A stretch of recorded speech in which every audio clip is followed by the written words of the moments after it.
Maldonado, and I was born in December the 11th, 1940.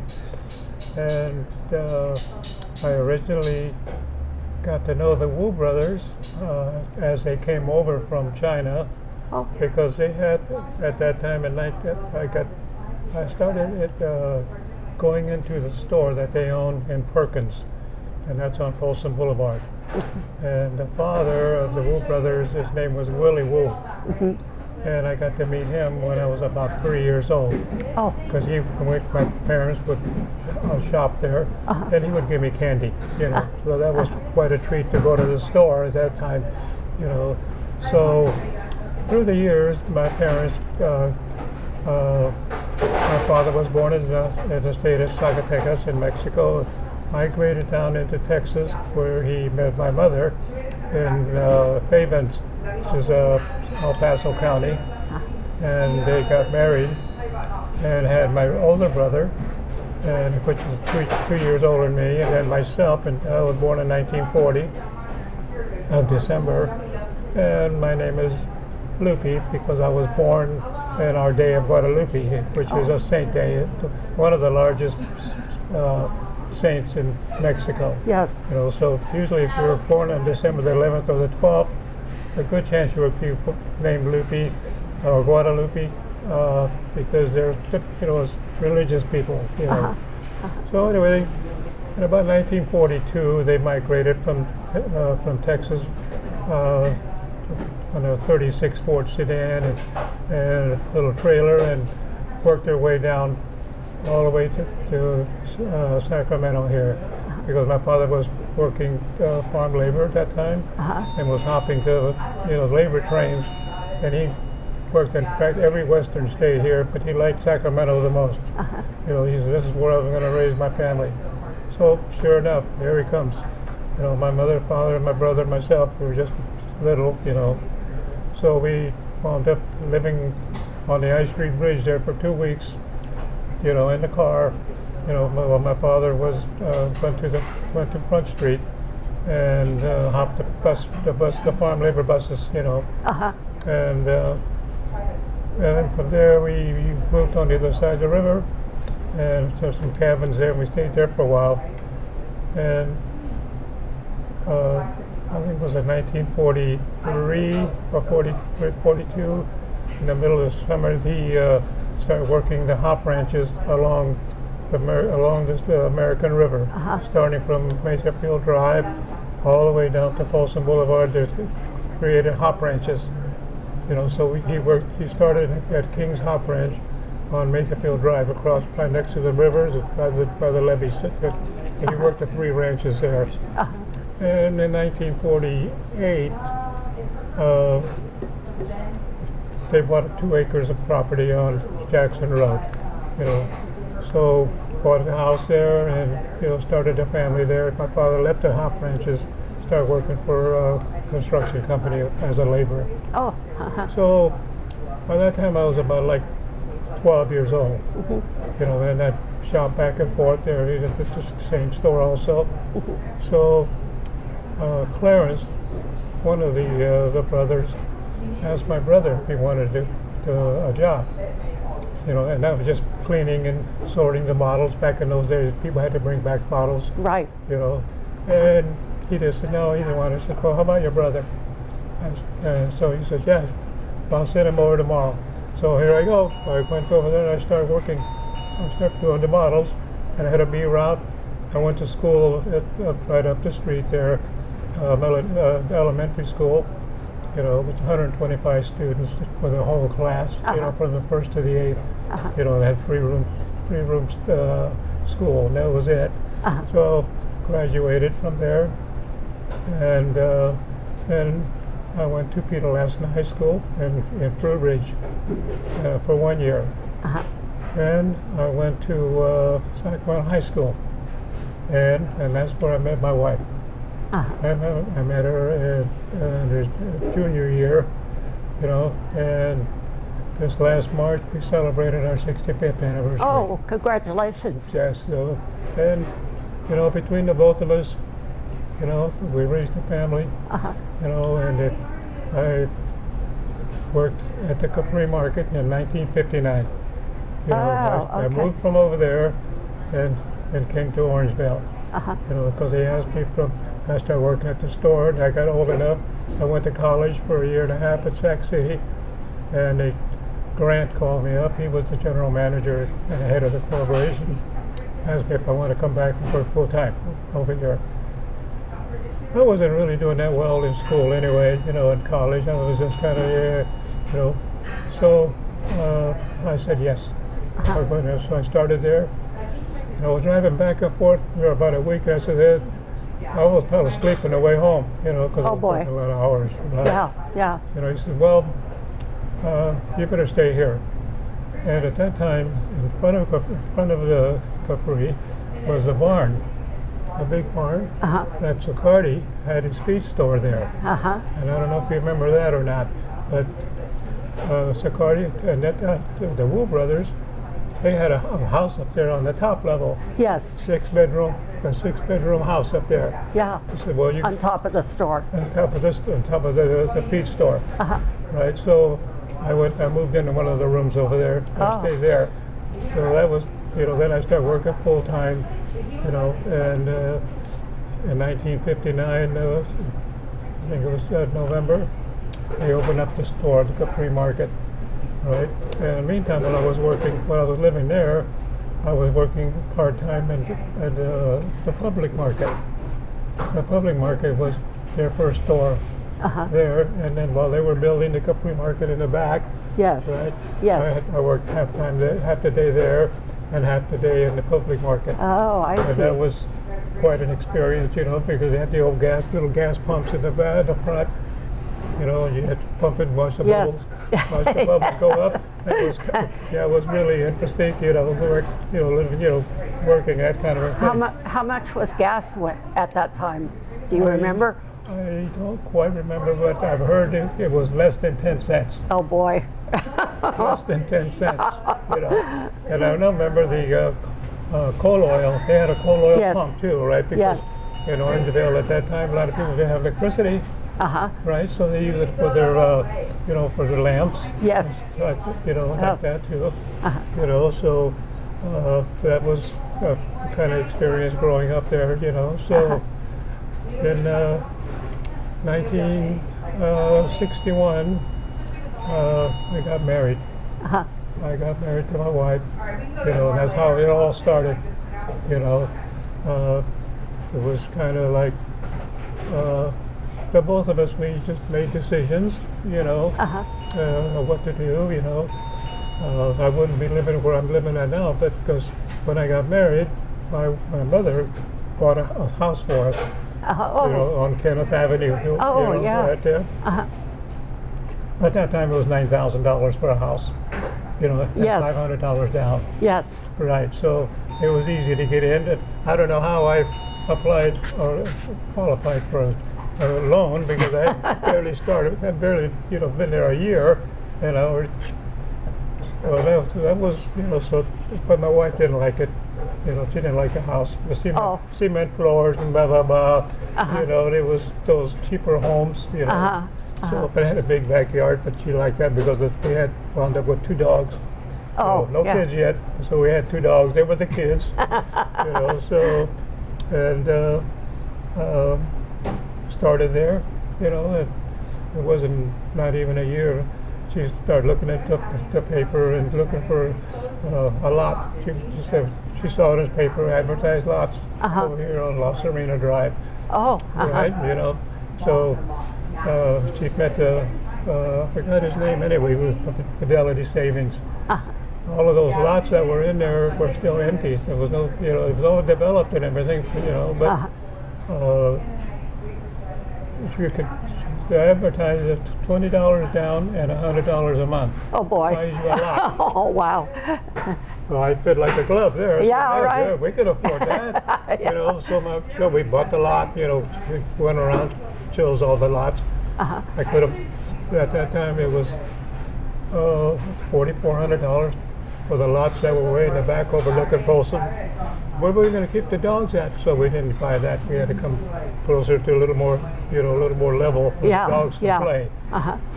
So missed out on that one. But, but you know, so as time went by, I wound up. Grant called me up to the office and he says, "That laundromat up at the end of the shopping center is empty. I want to open it back up." And so I want to give you half, and I'll give you all the equipment, everything. You just give me half. Wow. Split it half and half. No, Wow. Nothing down, no nothing. Just take it over, open Wow. it up, and, you know. So I said, okay. Yeah. And Mary said, okay. Yeah. So, yeah. So then the first kid came. Gina. She came. It was a girl? It's a girl. What did you name her? Gina. Gina? Yeah, Gina Marie. Marie after Mary. Oh, Right. Uh-huh. So, and then she's full-blooded Portuguese, so it's Maria. So that's that's where we named her. And then a few years later, my son Rick was born. His name is Derek. And as time goes by, we had Lisa, the youngest one. She's going to help me out here. Her and her husband help me out here in the evenings. So and everybody helped out. So it's a family business? It was a family business, And in 1980, the store was starting to fade. The boys, they started having different interests and stuff. Yes. Yes. And then Rayleigh's came in, and Lucky's was coming in. So it was slowly dwindling. And I started getting my hours cut, little by little. They hated to see me leave, of course, but I had to leave. I got to get going myself, And I had a lot of experience by then. I had like 27 years experience. Oh, yeah. Yeah, I was assistant manager. When they bought another store in North Highlands, me and Albert, the youngest one, managed that store. And we managed it for 10 years, and it also, McCullen Field closed down. So the whole area went into depressed areas. Yeah. So we had to wind up selling that also. And I came back and worked over here until finally came to an end. The whole thing started. But I was successful with them. When I got the laundromat, we decided to form like a little company. Me and the Wu brothers. So it was called M&W Investments. So when that started, I started making money on that laundromat, and we wound up buying a couple of duplexes there on Sunrise, on Hazel Avenue, right next to the 7-Eleven at that time. And then also, after that, we got that going, and then we bought the 4 acres on Sunset and Hazel. It was 4 acres right there with a little house. So we bought that, right? And so I took care of that. I took care of the little house. I took care of we rented the back pasture to some horses. Oh. So it paid for itself. And the laundromat was still going, and so it was okay. It turned out good. But when when things started to not go so well, I took off for a year. Because they said that we can't use you anymore. They started bringing in some of their own kids. Oh yeah. Which is okay. I understand. Yeah. So that's when I decided to buy Madison Liquors next to Beck's Furniture. On Madison and Manzanita. Yes. So I stayed there for 5 years. I had a partner in that one though. It was my wife's cousin. So that didn't work out. It didn't, the partnership, it was okay because I was able to get into the store. And my feeling was that I'll hang in there until I can go on my own. Right. And five years later, he got married. When he was single, it was great. But when he got married, the wife did not work out. My wife says, either he goes or we go. Uh-huh. You know, so I asked him, I said, you want to, it's not going to work out, so you want to buy me out or I can buy you out. Yeah. Either one of the two. But we had made enough, you know. He said, I'll buy you out. Well, Dave Peterson, who owned this property, had come 3 months earlier, and said that this was coming up, and he was be interested if I would be come over to, open this place up, right? So, because Jerry,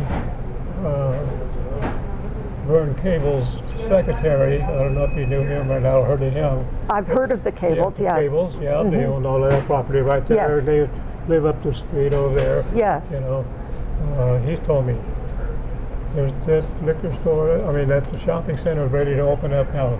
You know, so if we can get somewhere here, so sure enough, it all kind of tied in together. You know, Yeah. and he says Lucky's over there, and they signed a contract. No liquor stores allowed in that shopping center. Oh, really? Yeah. So he said, you get close by, Yeah. you'll be okay. Yeah. You know. So that just came up. So I said, you know, And here you are. here I am. You know. And Now, how long have you owned this store? I opened this store up in 1986. Oh, wow, Right. long time. Yeah, in 1986. I've been here ever since. Uh-huh. You know, and since then, Dave Peterson passed away, and he sold it to the Minks. They own it also now, and they're the most wonderful landlords you've ever had. You know, so far I'm here, and of course, like I say, with my help of my wife, and all of the kids have worked here. All of my grandkids have all worked here. Oh, You know, so it was a family thing. You know, and so far my daughter's here, and my son-in-law, and my son Derek. He's here also on the weekends, you know, to help me out. He does the barbecuing, and oh, yeah, he also with Lisa Montez, he's tied in with you know, the best of Orangevale. Oh, and yeah. all of those stuff, you know. So we sponsor all of those things now. Does and he- we got the what is that summer thing coming up here? Summer Palooza. it's Summer Yeah, Palooza. Summer Palooza. Yeah. We're sponsoring that also. Oh, So cool. we'll have our name back up there on the stage. you Yeah. know, so So does he have a business of his own that he works at? No, Or no. does he For just the work store here? What was it? 10 years ago, I incorporated. Right. So he's a board of director. Oh, Yeah, and my other daughter, my other two daughters are also on the board of directors. oh, And okay. plus my bookkeeper is a board member. Okay. And my wife is the treasurer, of course. Right. Right. Smart I move. know. So, and I'm the president, you know. And so So it truly is a family it affair. really is a family. We're all together, Yeah. you know. And, and the bookkeeper I've been with her for a long time, and she's like family. Yeah. So she takes care of us, you know, takes care of our books, takes care Yeah. of, you know, and the flags go up, she's right on it, you know. Yeah. So Yeah. it's working out really well, you know. But Orangevale has treated me very, very good. You know, I worked hard too. I worked hard with the Capri market. You know, I'm very grateful that all the brothers accepted me to Yes, come in and, yeah. and trusted me and lived with them and all that. Yeah. I did live with them for a little while when they burned down when they tore down the barn, and Yeah. Sicardi moved across the street over there to where the feed store is at now. Yeah. You know, that's where they moved from there over there. You know, then they sold out and he passed on. And, you know, but it was kind of fun with him in that barn too. Because he started at 5 in the morning and turned on the country music, and here I'm trying to sleep. You know. So it was, you know, it was interesting. You know, It a sounds lot of like things that I remember. You know, like down in the corner across from the Wild Sports. My first venture over here was with Joe, the one that worked at the Capri Market with me also. Joe Wu. Joe Dixon. Oh, Joe Vincent. Joe Dixon, yeah. He and Dixon. him were the oldest employees they've had. Dixon. Yep, Oh, okay. Dixon, yeah. Dixon. Dixon. Okay. Yeah. And Okay. he started about the same time I did also, maybe a year or so before. You know, he started working at the public market. You know, and I was over there. You know, and periodically, there's something going on, he'd come down and work over there. He was a little older than I was. You know, so he drove over there and helped out. That's how I got to meet him. You know, so. But I remember in that corner over there across the street, at the old, I think it was the Winston Tire place, was Rick's Drive-In. And in those days they had the, you know, the things where you drive in and the roller skate, the girls would come out with roller skates, you know, and put that thing on the window, you know, and you know, the 50s music on and all that. That's right. So that was quite an experience for me, you know. I never went through anything like that, you know. So Joe taught me that we got to go to Rick's Drive-In. I said, okay, let we go. And from Perkins all the way over here, it seemed like God. It was 100 miles away, but it wasn't, you know, because you drive slow and, you know, and you couldn't get across over here unless you passed, you know, you crossed the, you know, the Fair Oaks, the old bridge. You know, and you cross there to come over all the way over here. I think Maria has a question. Where was Rick's Drive-In? Where was that? It was right at, well, now it's a tire shop, you know, but at that corner, it was a Rick's Drive-In. Right in that corner. Main and Greenback? Main and Greenback. Main and Greenback. And then it became a fruit stand after that. He didn't make it. The Rick's Drive-In closed down, and then a fruit stand took over. Yeah. Was it the George's Fruit or Produce? No, if I can remember. I can't remember what the name of it was, you know, because I wasn't into buying fruit, so I never paid it really that much attention. But, you know, I missed the drive-in, you know, that was it. You know, and one of the things that I miss a lot is the Campfire Cafe. The Campfire Cafe was home cooking. You know, it was like nothing has it, you know, has, you know, like that ever anywhere.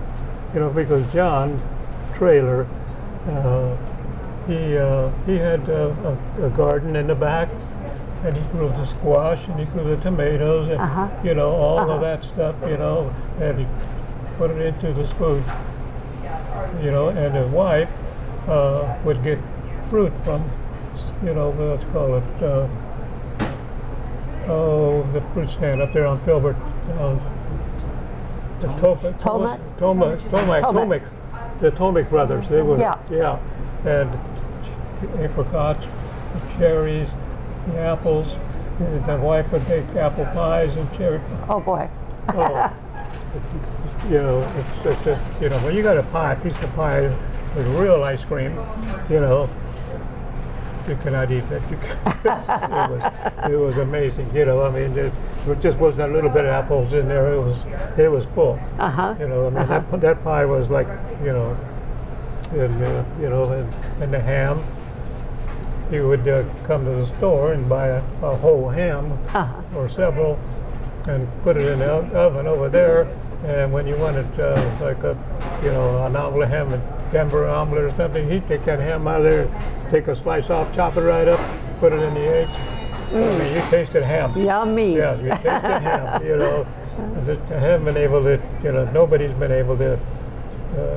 Even today, some of the older ones, you know, I sure miss that Campfire Cafe. You know, because the campfire they call it because he had a fireplace. You know, like a rock fireplace right in the middle with a big old thing. You walk in there and it's full of smoke, you know, but it was jam-packed. You had to wait, you know.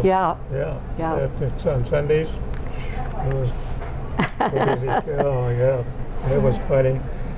I remember he had a son that worked the kitchen and worked, you know, he would clean the tables and so on. And me and my wife would walk in there and the place was packed, and he'd say, "Dad, Lupe's here." Everybody turned around and, "Who's Lupe?" You know, "Oh, I know Lupe." It was funny. Well, you're a regular when they know your name, huh? Oh yeah, I know. After between the laundromat, because people had the laundromat did real well because in the wintertime, a lot of people have septic tanks. They didn't have, you know, street. That's right. Yes. So when it's the wintertime, the people would go to the laundromat because they don't want to fill up their septic tanks, Yeah. or or they had a leach lines. I don't know if you know what a leach line Yes, is. yes, I do. But people have leach lines, so they needed to have water running and and fill Right. everything up. Right. Because the weather after it rains, you had to be careful on how much water you use. Yeah. And then some people had well water too. Right. And the pumps, like what you guys see there. Yep. Yeah. Yep. Had that part of the well. Uh-huh. Yeah. That's right. So Yeah. so it, a lot of things, that I remember. Across the street was a hamburger place from the store. It was called Hankaburger. Right? Yeah. And right there, right by was the old fire station right there. It had Yes. one older fire truck, Yes. right? And that was the fire department from there, For the And I remember area. Bob Mosinger was the fire chief in those days. Nice guy. The whole family shopped there at the store, and all of that stuff is, gone. Yes. It's Yeah. still up like the Orbit stations at. There was a house across the street of one of those Victorian type. Yes. Yeah. They tore that down to put the station in. But Calder's across the street, it was called C.W. Calder's. Was originally at that time was a boarding house, right? So I almost moved over there. Well, because it was close to. But the barn was okay, but it was 2 meals a day. Yeah. Breakfast and dinner. No lunch, but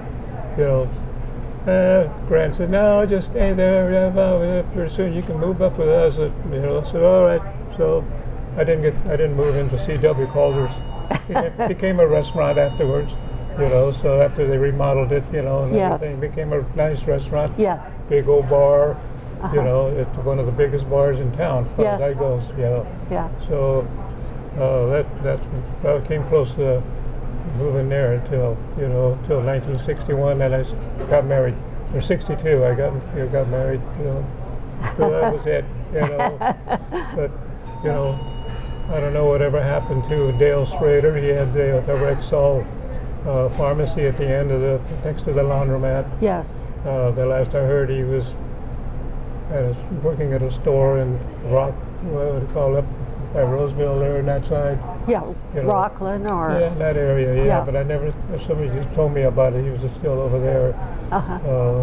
But not, he may not be a pharmacist anymore. He's probably retired. Yeah, He was older yeah. than I was. Yeah. Some of those other ones, one, I can't remember his name. He had on top of after the store, the guys ever got married, the bedrooms came empty up there, so they turned them into offices, right? And so I still remember, I can't remember his name now, doggone it. But anyway, he rented a shop here, and he was an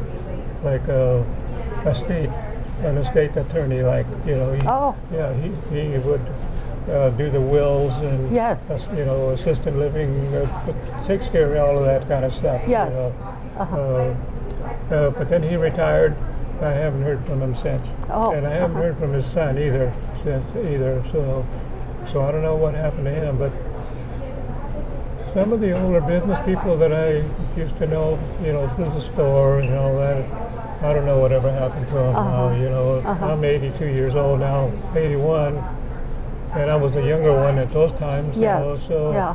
I think most of them, I may be the oldest business that in Orangevale, because I started the business with the laundromat, Yeah. and then with the investment company with the store. So we were talking. Some of my older customers said, "I think you may be the oldest business original that's been in Orangevale." So I don't know.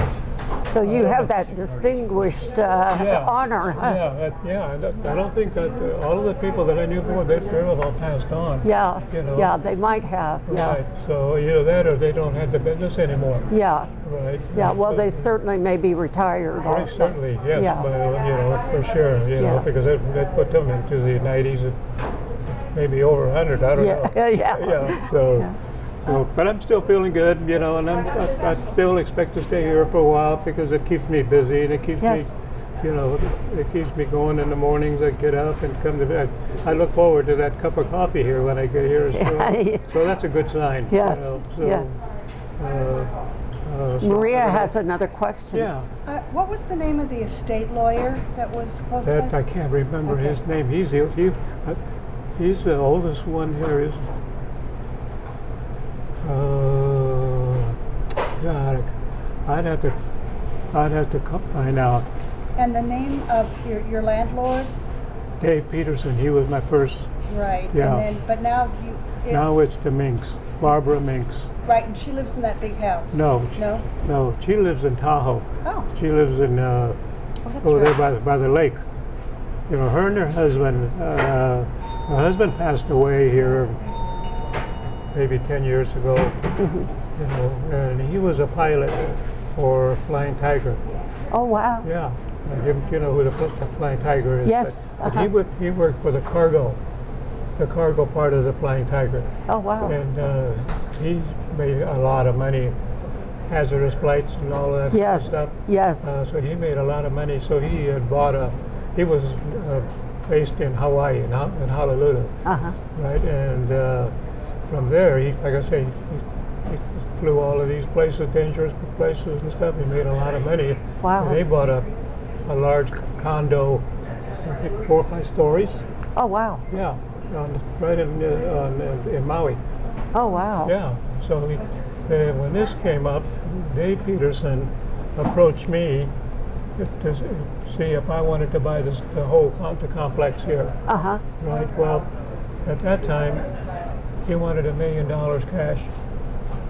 Well, I didn't have $1 million, Yeah. right, in cash. So I said what I could do, and I know I could handle it. So if you wait, I can get a small business loan. I'll be able to do that for you. Uh-huh.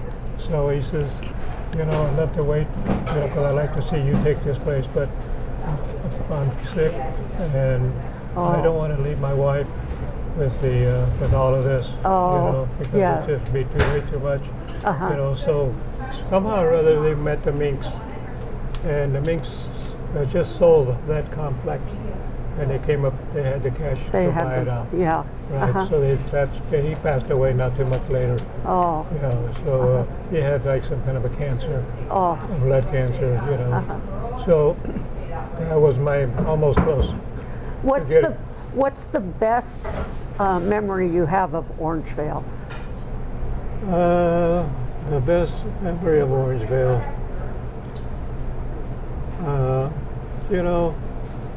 it was, to me, because I was a kind of a workaholic, it's just, just living here, I used to work 6-7 days a week because I love my job so much. And it used to bug my wife a little bit that, I work so hard and I'm working every day and, and it was meeting, the people of Orangevale. I mean, I knew the mayor and I knew the fire chief and I knew the sheriffs and I knew, they all took a kind of like a liking to me, And so I stayed until the store kind of collapsed now. Yeah. But in 1986 when I opened up this store, I was surprised that it took a little bit of time, but they all started. The ones that were still alive they kept coming in. Well, I didn't do much advertising because I didn't have a lot of money. Yeah. Right. But slowly, it just people find out I was over here. I said, well, I didn't know you were over here. I've been going to Orangevale Liquor. I've been going, So it's the community It's the community. that intrigues you. I probably would have been living in Orangevale, but my wife bought the lot over there. We bought the lot over there together, and turns out right down the street, the sign, Fair Oaks. Yeah, I didn't pay attention. I didn't pay attention. The sign right there. Well, how come I didn't include the sign? You know, but it's just right there, up the street. You know, so I live in Fair Oaks, but my blood is right here in Orangevale. You know, I raised my kids here. They all help me out.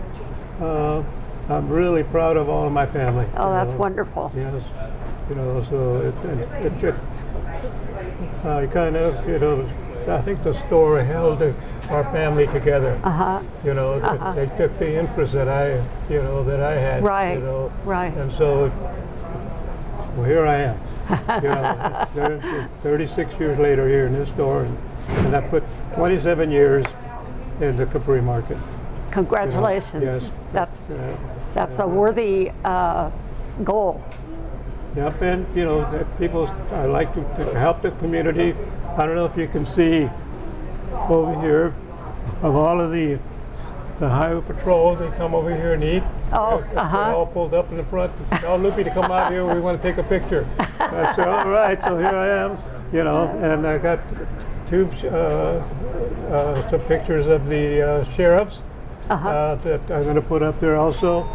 And a picture of the fire department that they took out there in the front. They're developing that, getting the frame up and putting that up too. And, you know, so. Is there a story behind that piano? Yes, that piano was kind of funny. I was on the deli there, and it wasn't quite covered up over there, but I saw this truck, pickup, pull in to buy some beer. And I said, man, where'd you get that radio, that piano? What do you do with it? I don't know. I'm going to try to sell it. This is just out of a pot. I said, to tell you what, I'll give you $10 and a 18 pack of beer. Okay. Oh my gosh. Yes. So I said, where do you want to put it at? Put it right there. I said, where did you get it at? I said, well, I'm remodeling the Georgetown Hotel. And it was in the back. The owner said, get rid of it. Oh boy. No. I bet there's some history. One of my customers did piano repair. In 1906. Oh boy. It's a serial number because he's got a book. And, and now it's yours, huh? Yep. Oh yeah, it's mine. They want to buy it. People want to buy it. I'm sure they do. Yeah. So, and the other one, this stove. It's a 1905. Wow. Railroad stove, right? It's got see the holes there in the bottom there? Yeah. They nailed that down to the caboose or the mail truck. Oh, the wow. Mail car, the mail one. And it's got two things up there, one chili, one for hot water or coffee or whatever. Yeah. Yeah, you know. That's interesting. The lady told me that she's going to be selling her house. She's up in Grass Valley somewhere. And she said, I don't need that stove. I said, you got some older stuff here. Do you want it? It's a potbelly. I said, oh, as soon as I heard potbelly, I said, oh, yep, I'll take it. Yeah. So here comes the son with a hand truck. I said, put it right there. That thing's so heavy, it's been there ever since. Oh, I'm sure. Yeah. So, but it's a potbelly stove, which some collectors collect potbelly stoves, and some people collect railroad stoves. Yes. Right. Yes. And some people just collect old stoves. You know? So I've been offered some money for that, I'm but sure. I don't want to give it up. You know, I wouldn't break that lady's heart, and she's probably passed away by now. Yeah. But you know, that's it right there. Something happens to me, they'll fight over that. Yeah. That's very interesting. Yeah, very interesting. Yes. Yeah. And when my parents moved over from from Texas. That over there is 1937. That came from Texas on the way over here. Oh wow! That radio, yeah. And then my mom had to wash clothes. The old tin. There's the washing machine up there hanging. Oh yes. Yes. Yep. Yep. I got that. Yep. So you've been. And through the years, I've sponsored all of these teams. and I got some more back there because I'm running out of room, you know. But I sponsored all of these teams to help the community. I just figured it's not work to take, you know, it's to give also. Yes. You know, and Yes. that's you know, that's done well, and so I want to give back to the community. You know, so we sponsor all these things. You know, my son, he does the same thing, and he sponsors me, and you know, so all of that kind of stuff. You know, I just got that trophy right there. Some kids got first prize on it. We sponsored him at a motocross. Yes. Yep. Yes. So That's he bought commendable. the trophy here. Yeah. Okay, Maria, you had something that. I had a question, Lupe. You said that you lived above the feed store, the Sicardi feed store, Yeah. the old one. What was that like?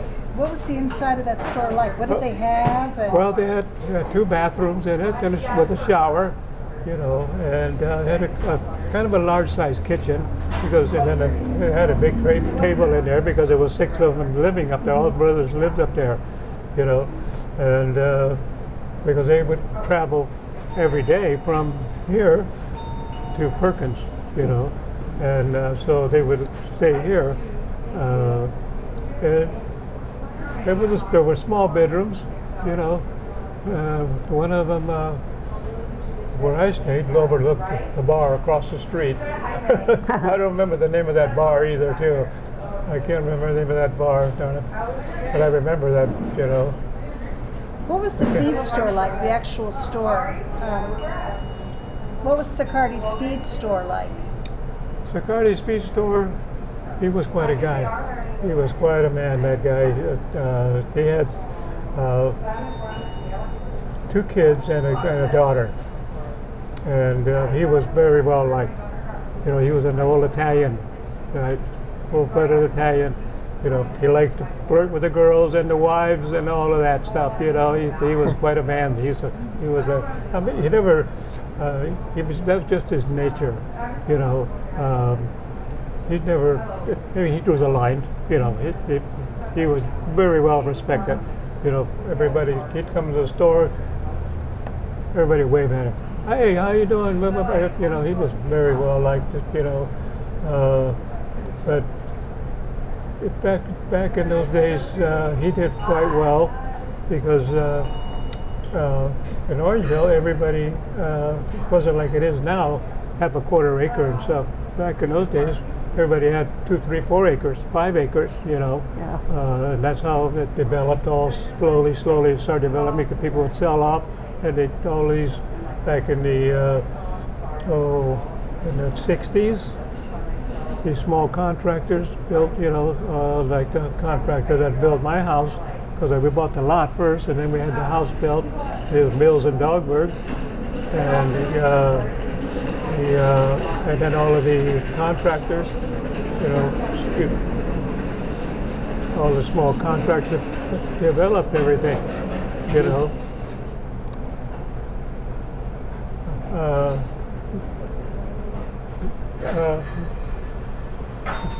Alyssa, noise. No noise. So anyway, so that he you know, when you go to the store to get feed, or for your cattle, or for your rabbits and your dogs and your cats, and it, you know, kids have 4-H was very heavily for the kids here, you know, and so you go to Sicardi's, where all of that, he was it, you know. It's kind of like Capri Market at that time, you know. You go to Capri Market to shop. You come from Somerset, Placerville, all of it. They'd come down here and shop way over here, you know, and then up on Highway 50 or 80 rather. The people would come to shop at the Capri. You know, it was a weekends jam-packed. You know, we were like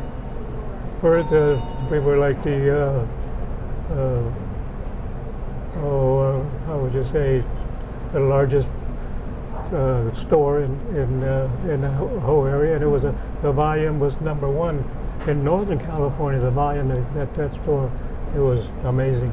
you know, in the back, you know, in the store they had a warehouse, 2-story, and with conveyor belts, because it was just trucks going in there faster than they would come out, you know, and the boys made a lot of money there.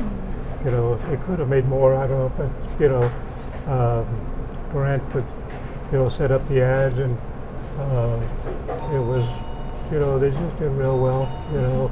But I remember that also, I used to love to work. I would sometimes would have a grand opening or something like that. I worked 2 days in a row, you know, day and night, you know, and I'd come home tired, but I would be right back, you know. The retail was my, you know, my thing, you know, and Joe too, you know, and also, I think in 1965 or 66, my brother came to work also. My younger brother came to work over there also, and he worked until the end over there too, you know. So it was, you know, everybody was single at that time, you know, until I got married first, you know, in '62. But all that before that, everybody was single, and you know, the biggest thing is to go play blackjack after work. And we'd all take turns cooking. 7 of us, you know, 6 brothers and me was 7th, and everybody take one day to cook the evening meal, you know. So that I was Thursday. That was my time to cook.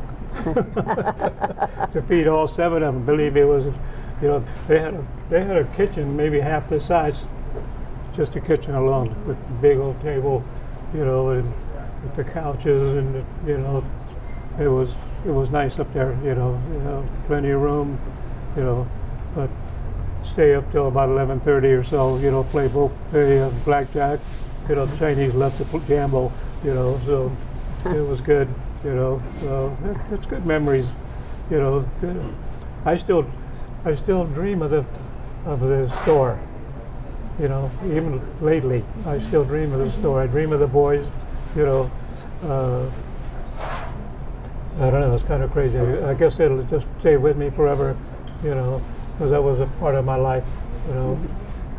And then the wife came along, and I had to divide it up. Yeah. So that was great, you know. So I don't know. I probably wouldn't. If it wasn't for my wife to, you know, to help guide me and so on, I probably wouldn't have been there this long, you know.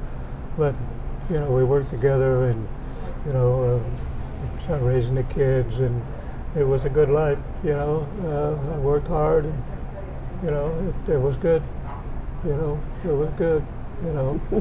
And when I got this place, well, a few years later, I started doing a little bit of catering, because it started at the other store on Madison Avenue, that one of the sheriffs lived down here on Filbert all the way down the end, and he was shopping. The wife was shop over there too, and so he became like president of Fraudulent Documents Bureau, you know. And so he came into the store with another guy named Sergeant Jim Dragoo, and said, "We're having a convention at the Holiday Inn on Arden Way." And he says, "You think you can do the bar for us?" I said, "Yeah, probably so. But see, why not?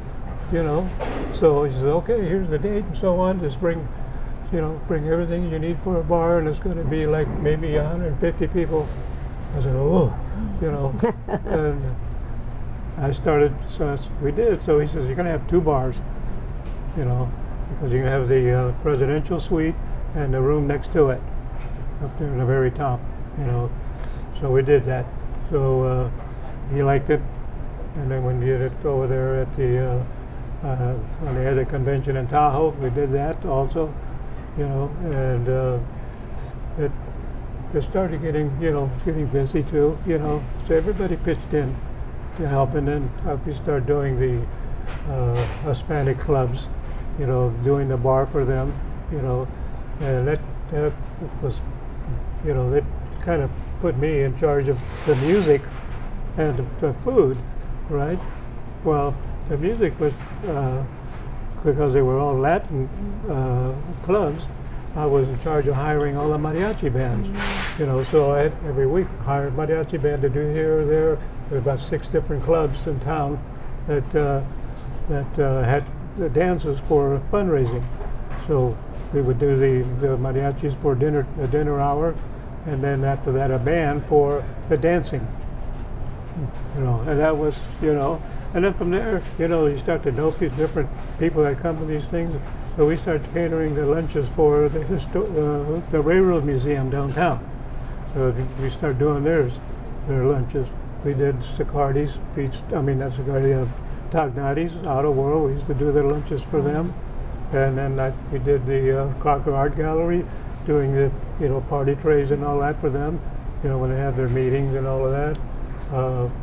We did the, and then I became president of the Lions Club, and I donated. We started doing our own dances too.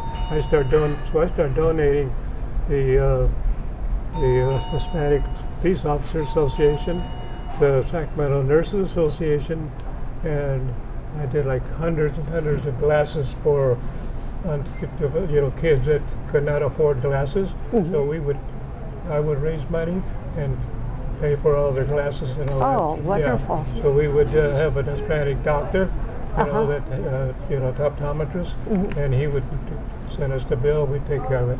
Oh, wonderful. Yeah, it was really quite a challenge out of that, And we, like I say, we catered a bunch of, a lot of stuff. The police officers too, and the sheriffs, and and we've done the fire department, So I got a plaque, kind of hidden over there, for being a president, and over here, that one right there. Oh yeah. This is the Melvin Jones Fellow for Humanitarian Award for the Lions Club. Wonderful. Yes. Yeah. Okay. Well, do you have any other questions, Maria, or? I could find out from who. I think my son will probably know who it is. The attorney. Yeah, the one that took care of all. I don't know if he's still passed away or not, but if he's alive, he'd be the oldest, older than me. Yeah. Right. Yeah, if he's still alive, he would be the oldest businessman that I know. All the other ones that I know that've been in here for years, they've all gone or they've left, retired, and blah blah blah. Yeah. So far, I'm thinking I'm the oldest one. It's like in Orangevale that's in the business. So I could be wrong. I don't know. I could be wrong, but I don't think so. Because other people have mentioned it too. That you gotta be the oldest one. In fact, a lot of people, some of them, they call me the mayor and all of that. I feel kind of good about it. My business is pretty fair, pretty good, so it paid off. Well, you've had a lot of gratification. Right. Yeah. So the fire department on Saturdays when we barbecue, we had 4 units here at the fire department here last Saturday. Some people call up, Lupe, are you okay over there? I see the fire department. You on fire? Well, I had the one from San Juan, the one here next to the quick stop, or that. What is it? A quick stop there? Yeah. Across the street. Yeah. The one from over here on Hazel. Yeah. And the other one on Wall. They're all here at the same time. I said, oh my God, inside here, everybody is dressed in black, Yeah. I looked over here and I said, man, oh man. It was amazing. Yep. Yeah. So, but it's a lot of fun. My son has a good time with it too. He really enjoys that. Because now he's also a steel purchasing manager for LB Construction. Oh. Yeah. So he's a steel buyer. So he likes it too. And Great. He helped me out here so much, and he still does so much. And my daughter helped me out here. my right hand and left hand. I have one daughter, older daughter. She doesn't help too much, but she is in the board of directors. But she's got a high-paid big job with a workman's comp company. Oh, Right, so she's some kind of president, blah, blah, blah. So she's, she comes to the meetings because she has to, and that's it. Yeah. So, but my grandkids, they all worked here. So, yep. How many grandchildren do you I got have? 6 grandkids and 3 great grandkids. Oh boy. Yeah. So the most important question, what time do you have to get here on Saturdays if you want to get one of those steak sandwiches? I get here at 5:30 in the morning. And it's nice. I put my music on and get everything going, and my son comes in at 8 o'clock, starts the barbecue. By about 9:30, 10 o'clock, we'll start pulling out the smaller ones because they get done first. 10 o'clock you can start. Okay. That's it. And by 2:30 they're gone. This last week I did 40 tri-tips Wow. last Saturday. Wow. Sandwiches or tri-tips? Oh, tri-tips. Oh. Yes, That's a lot. I know. That's a All lot. right. Yeah, but man, people are they're crazy. At least I don't know what people say. What I don't know what you do to those tri-tips. I cannot make them. What is your recipe? Oh, A little of this and a little of that. Yeah, all of this and all of that. The most important thing is tri-tip. Yeah, okay, I get it. Right, so, and then I make my own barbecue sauce too. Oh. And we go through at least 2 gallons of barbecue sauce. If people want barbecue, that spicy barbecue sauce on the tri-tip. Yeah. Yeah. But they're really good. Makes my mouth water. Yes, it's really good. Yes. Yeah, they're really good, My son started that. Oh, really? Yeah, he started that, I was kind of like scared to get it going because I was, it's like it was enough, just with the deli and all that, Yeah. So one day he pulls up in his truck, he's got a little Hitachi barbecue thing. He puts 2 of them on there and cooks them, and he starts slicing them up, get some styrofoam cups and start sampling everybody to them, I says, no, there it is. So when are you going to start this? And what? Oh, we're going to start on it next Saturday. We're going to be doing That was that. So I did about 6 or 7, and that for a few months, and then pretty soon then it became 12, 13, and then 20, and then 25, and I said, the word's out. So now I'm up to 40, and now it's just barely starting summer. Yeah. So, That's funny. Yeah, it is. Yeah, it is funny, but it's. Well, people know a good thing when they see Yeah, it. they do, because we get them from all over, People come from, I came all the way from Elk Grove because I heard about your, all the way from Roseville, all of just to come down, so if the word gets around, word of mouth advertising is the best, yeah. Okay, well, is there anything else you'd like to add to our interview? Well, I thank you very much, for allowing me to, to tell you some of the things that, of course, there's more stuff that after years and years and years, I left off probably some things, but, working at the store and living here and, getting to know all the people that, they know me all by my name, there's no place in Orangevale that I go that nobody knows that I don't see somebody there. Yeah. I go to Ashley's. Hi, Lupe. I go to the grill. Well, I love Danny's, but they're pretty good too. Same thing. Hi, Lupe. Hi, Lupe. Yeah. But I could, anywhere. I go to any store, go to Denny's, all over. And after so many years here, you're bound to know something. Yeah, right, right. So that's where I'm at, So other than that, I had to do it all over again. Yep, I would do it all over again. Great. I'd probably change a few little things, but maybe I should have got a bigger store. I don't know. So I don't know.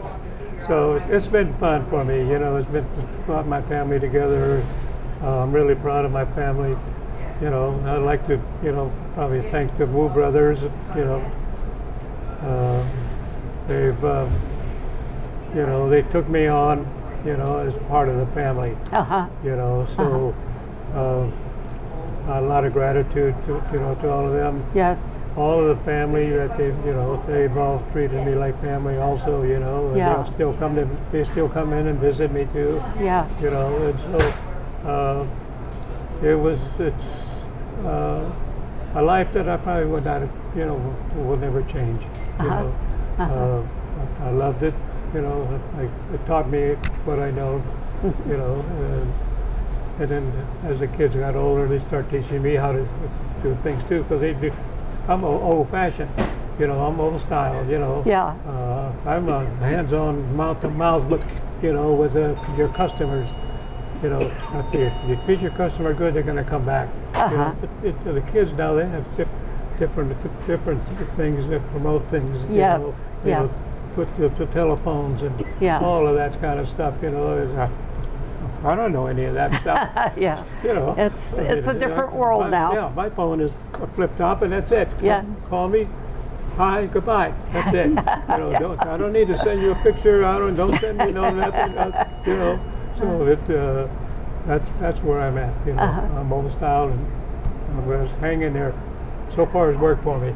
So I'm happy. It sure has. Yes. Okay, well, we really appreciate you taking the time to talk with us and share your information. And it sounds like your life has just been really gratifying. Yes, yes, it is. It's a wonderful thing for me. You know. Yeah. Yep. Okay, thank you so much. Okay, well, it's my pleasure. You know, and if anything I can do for you, let me know. Okay, You know, great. Yes. So, Okay. See what happens.